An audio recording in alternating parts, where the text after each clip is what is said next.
तो सीधे ले चलते हैं आपको विधानसभा, जहां पर उत्तर प्रदेश के मुख्यमंत्री योगी आदित्यनाथ संबोधन अपना दे रहे हैं।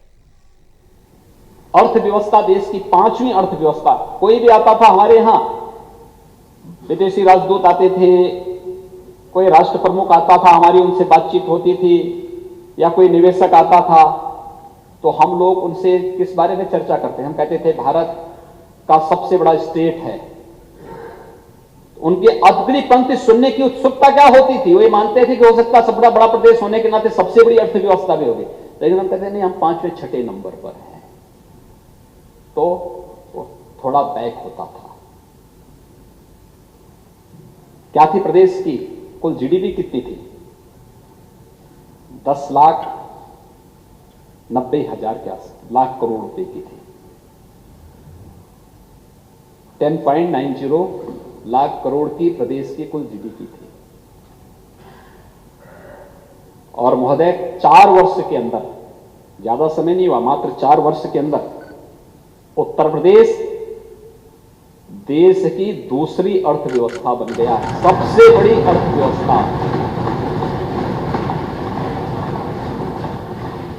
और हमारी इनकम कितनी हुई है? हम 10,90,000 करोड़ रुपए से अब बढ़कर के कहां पहुंच गए हैं?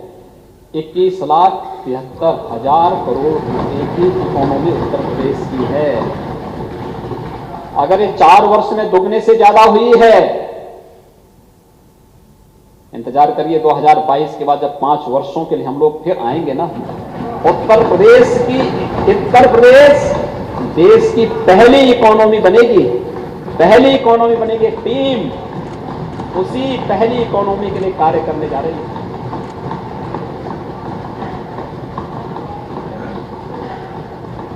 अब सुन लीजिए,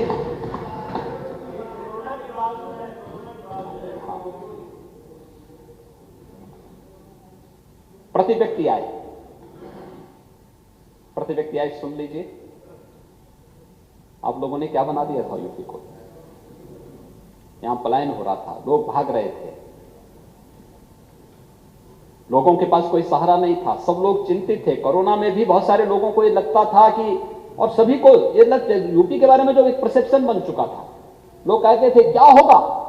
कहते थे निश्चिंत रहिए, यूपी चेंज हो चुका है, ये नए भारत का नया यूपी है। अब घबराइए मत, यूपी में हम लोग अच्छा करेंगे। मैंने कोरोना के आंकड़े आपके सामने प्रस्तुत किए थे ना, वो आंकड़े मेरे नहीं थे, वे भारत सरकार के आंकड़े थे, दुनिया के विशेषज्ञों के आंकड़े थे। अपने आंकड़ों को प्रस्तुत नहीं कर रहा हूं, जो आंकड़े प्रस्तुत कर रहा हूं ये भारत सरकार के हैं और देश के सभी प्रमुख वित्तीय संस्थाओं के आंकड़े दे रहा हूं। महोदय प्रति व्यक्ति आय 15-16 में कितनी थी? 43,000 उत्तर प्रदेश के अंदर, और आज लगभग 95,000 है। 4 वर्ष ये चेंज, ये परिवर्तन है, ये है परिवर्तन। क्या कुछ हुआ नहीं उत्तर प्रदेश में? क्या कुछ हुआ नहीं है उत्तर प्रदेश में? मैं कह रहा हूं ये आंकड़े मेरे नहीं हैं, ये दुनिया के वित्तीय संस्थाओं के डाटा हैं, और ये आंकड़े प्रदेश के अंदर ईज ऑफ डूइंग बिजनेस ही नहीं, ईज ऑफ लिविंग को भी बेहतर करने का जो कार्य हुआ है, हर एक फील्ड में जो कार्य हुआ है, उसके परिणाम भी। वित्त मंत्री जी ने जो बजट प्रस्तुत किया है, नेता प्रतिपक्ष जी कम से कम इसके बारे में तो आप मान के चल लेते, देख लेते, कुछ तो सोचे होते कि अपने मित्र की बात को आप कैसे काट रहे हैं। यानी मित्रता को आप हमेशा धोखा ही देते, अपने मित्र को धोखा देते हैं, अब लगता है। अच्छा,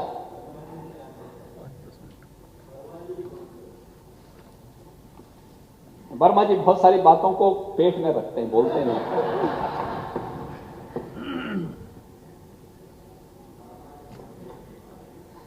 महोदय ईज ऑफ लिविंग में कितना परिवर्तन हुआ, कहां हम ले जाना चाहते हैं देश को? 1947 से लेकर के 2014 तक अगर अटल जी के 6 वर्ष के उस कालखंड को छोड़ दें तो ईज ऑफ लिविंग के बारे में पिछली सरकारों ने देश के अंदर भी क्यों नहीं सोचा था? और मैं पूछना चाहता हूं, प्रदेश के अंदर भी क्यों नहीं सोचा? क्यों नहीं सोचा? आज तो बजट में ईज ऑफ लिविंग के बारे में चर्चा हुई। प्रधानमंत्री जी ने लक्ष्य तय किया है 2022 तक गरीबी रेखा के नीचे जीवन यापन करने वाले एसईसीसी की सर्वे के अंतर्गत जो भी व्यक्ति 2012 में आया है, 2022 तक हर हाल में उसको सिर ढकने के लिए छत उपलब्ध कराएंगे, एक आवास उपलब्ध कराएंगे। आवास 4 वर्ष में 40 लाख लोगों को आवास मिल जाए, ये प्रदेश के अंदर हुआ है। 4 वर्ष में 1,38,00,000 लोगों को विद्युत के निःशुल्क कनेक्शन मिल जाए, ये प्रदेश के अंदर हुआ है।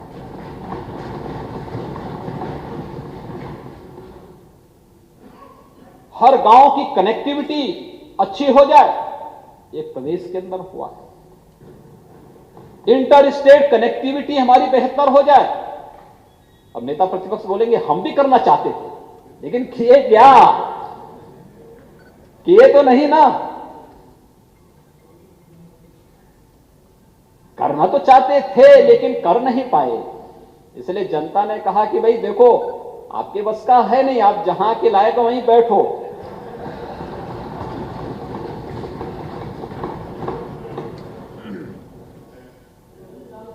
और हम लोगों ने प्रदेश के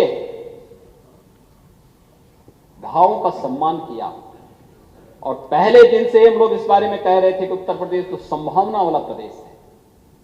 ये लोग क्या कहते थे? यहां कुछ नहीं हो सकता, यहां कुछ नहीं हो सकता, यहां तो जो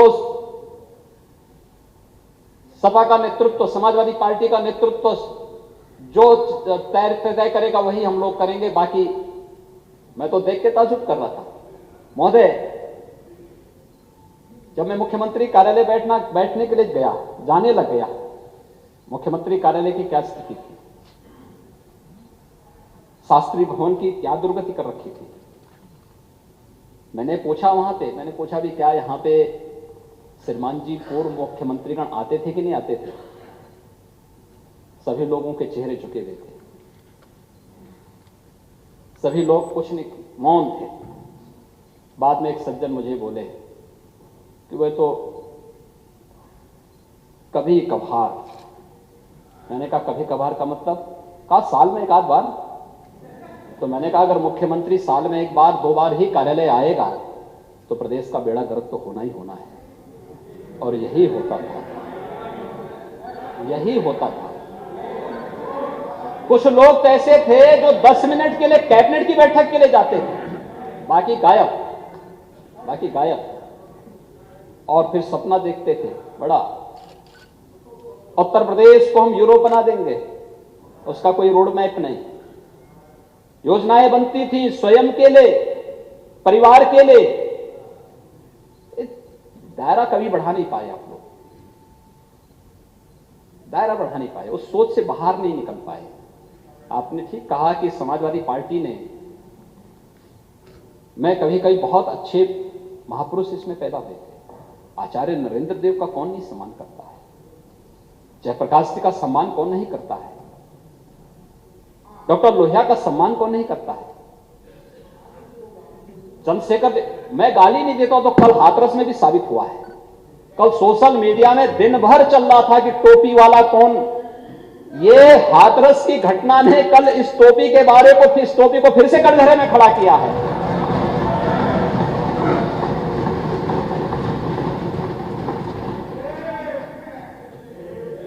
कल हाथरस में जो दुर्भाग्यपूर्ण घटना घटित हुई, क्या समाजवादी पार्टी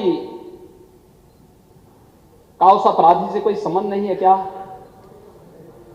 और क्या हर अपराधी के साथ समाजवादी शब्द क्यों जुड़ जाता है? मैं यही पूछना चाहता हूं, क्यों जुड़ जाता है? ये कौन सी स्थिति है? ये कौन सी मजबूरी है?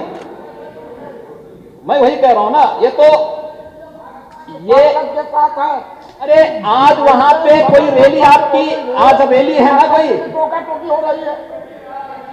जब संसद में, जब विधानसभा में उसका प्रलाप होगा, ये जो उसका बात कर रहे हैं, ये भाजपा के सांसद के साथ बैठे हैं।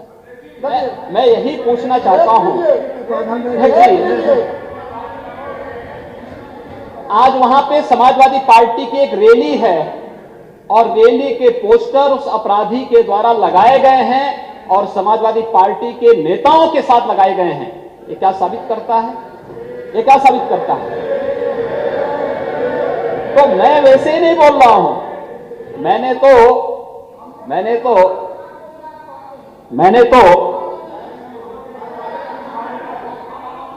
तो इसीलिए मैं कह रहा हूं ना कि मैंने तो उस एक मासूम बच्चे की, आप सुनिए ना, तो देखिए मैं किसी को मजबूर नहीं कर रहा, हम किसी की बात आपका भी सम्मान है कि आपने जब कही तो मैंने आपसे कहा। सम्मान है। देखिए और हम लोग सम्मान करते हैं सदन का, नेता सदन का, उस कुर्सी का, लेकिन असत्य का हम लोग देखिए सम्मान नहीं कर सकते। आपने जो बात कही मैं उसको बात कर रहा हूं। ये फोटो देखिए, आपका एमपी मैं ना हो, आपसे पूछना चाहता हूं, आपका एमपी ना हो और वो मगर ही ना हो साथ में, तो जो कहिए तो कहिए। मैं पूछना चाहता हूं, आज ही समाजवादी पार्टी का सम्मेलन है तो पूर्व मुख्यमंत्री और समाजवादी पार्टी के सम्मेलन में उस अपराधी के द्वारा पोस्टर लगाए गए कि नहीं लगाए गए हैं? और समाजवादी पार्टी के अध्यक्ष के साथ लगाए हैं उसने, आप दावा कीजिए उस चीज को। आपका सम्मान हम लोग करते हैं, तो सम्मान को हम लोग को बरकरार रखने दीजिए।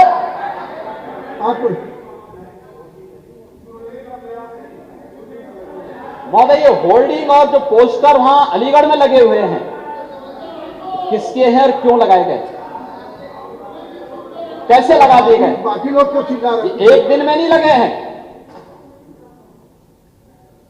आज इनका सम्मेलन है वहां पर और उस सम्मेलन में वो पीड़ित बालिका भी चिल्ला चिल्ला के कह रही है कि उस अपराधी का संबंध किससे है। हम सच को एकदम झुटलाना चाहते हैं, हम सच को भी यानी धूल झोंकना चाहते हैं।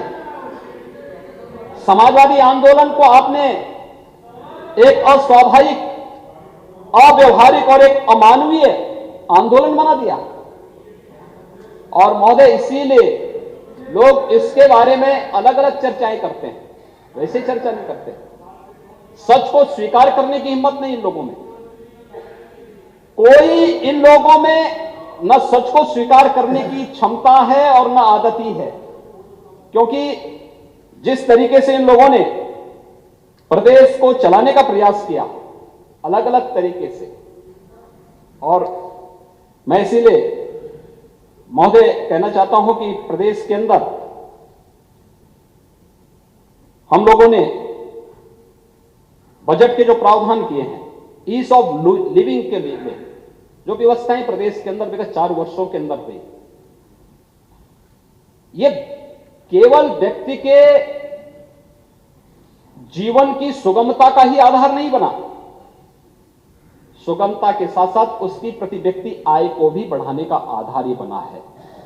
आवास के माध्यम से, विद्युत के कनेक्शन के माध्यम से, या फिर उसको राशन की पोर्टेबिलिटी की सुविधा देने के माध्यम से, आयुष्मान भारत में 5 लाख रुपए की स्वास्थ्य बीमा का कवर देने के माध्यम से, या फिर किसी भी फील्ड में हो, या इंफ्रास्ट्रक्चर डेवलपमेंट को लेकर के भी हर एक व्यक्ति को आशंका थी। उत्तर प्रदेश कोरोना के दौरान इतनी बड़ी संख्या में माइग्रेंट लेबर आएंगे, क्या होगा इनका?